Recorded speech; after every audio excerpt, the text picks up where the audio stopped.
Ravi Parmar is BC's Forest Minister and joins me now. Good afternoon, Minister. Hi, Michelle. Thanks for having me on. Thank you for joining us. First, just on the latest on the tariffs, news this morning, U.S. President Donald Trump posted on social media about a 90-day pause on what he calls reciprocal tariffs for countries that did not retaliate. Ottawa says there's no clarity on what that means for Canada right now. So, this news kind of changes hour to hour.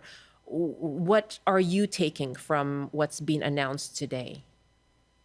The same that you probably are, Michelle. I just spoke to my team a few minutes ago. We're still waiting on the executive order to get a better understanding of what, if any, impact this has on Canada, in particular British Columbia. But look, my blood is boiling. It has been for some time. I am not going to let Donald Trump destroy our forest sector. I'm not going to let Americans take away paychecks from hard-working forestry workers all across British Columbia. We're not going to let them take jobs away from our communities.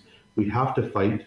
We have to make the case continuously, and that's been a big, important part of our work. It's why in his first official face-to-face meeting with the Prime Minister, Premier Eby made softwood his top priority. Okay, your blood is boiling. You want to fight back. What does that look like? What will your response be? Well, look, our ask to the federal government has been crystal clear. First is that this needs to be a top priority for the federal government, just as you've talked about the auto industry and making sure that there's dollars at the table. We need to make sure the federal government treats softwood just as much of a priority as the auto industry is to Ontario. So this needs to sit on the Prime Minister's desk. He needs to be briefed daily on this. He needs to make this a priority in his conversations with the President Trump administration. But also, there's a couple of other initiatives that we've been advocating for some months.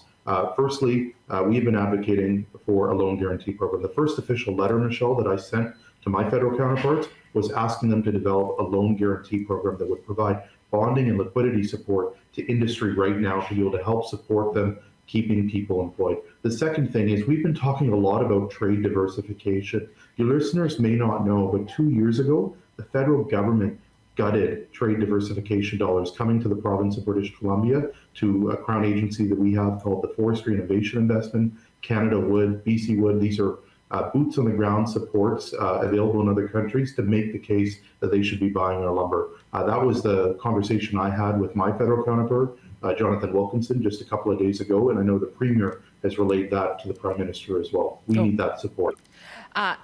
Can BC actually diversify away from the United States? It is such a large market, and now we hear that Donald Trump saying they don't need our wood. They are expanding use of the forest in order to expand their harvest. So can BC go ahead without the United States? Is that even possible? Well, I would say a couple of things. First of all, we have to diversify. If there's one thing that has, I think, been crystal clear to every British Columbian, every Canadian that I've come across, is we can never be put in this position ever again.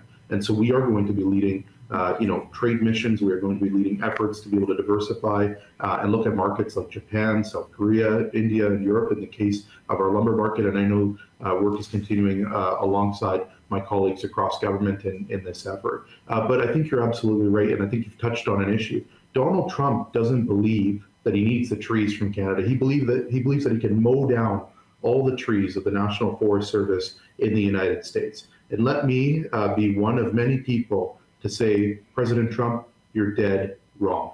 You need our lumber. We send billions of board feet to the United States each and every year. They do not have the capacity or the manufacturing capacity to be able to handle the ability to be able to meet what I would say are two challenges they have. One is, just like us, they need to build more homes for people. And secondly, wildfires, as well as the challenges they've seen with hurricanes in North Carolina, have led to jurisdictions needing to rebuild in significant numbers. I was down in California, Michelle, as you may remember, just a few weeks ago, well, actually a couple of months ago, making the case directly to lawmakers at how important it is that they advocate to their president that this, softwood lumber duties, the tariff, hurts British Columbians, but it hurts Americans as well. Americans who are just looking to rebuild their homes, just looking to build new homes. It is nothing but a tax on middle-class Americans. What can the province do? You talk about lobbying the government for loan guarantees. What about stumpage fees, the possibility of deferring those during this extraordinary time? Will that happen?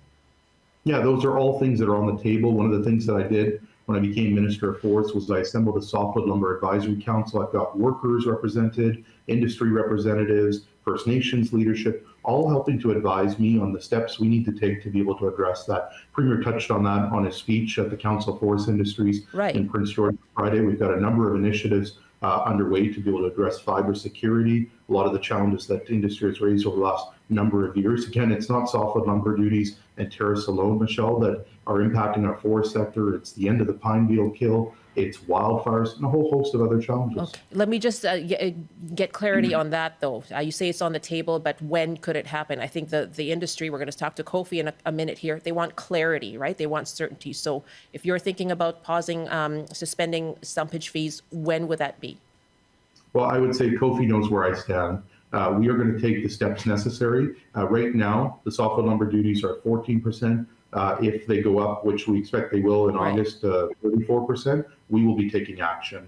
We are meeting with our Softwood Lumber Advisory Council. Premier Eby has given me direction through the Cabinet Committee on Tariff Response to bring proposals forward and take action. And so we will be taking action in the weeks and days ahead. And does that action look like pausing stumpage fees in August? No, it's very well something that is on the table for sure. Okay. I'll certainly ask for a response from Kofi. Any risk to BC's old growth forests as you look to ensure that forestry survives?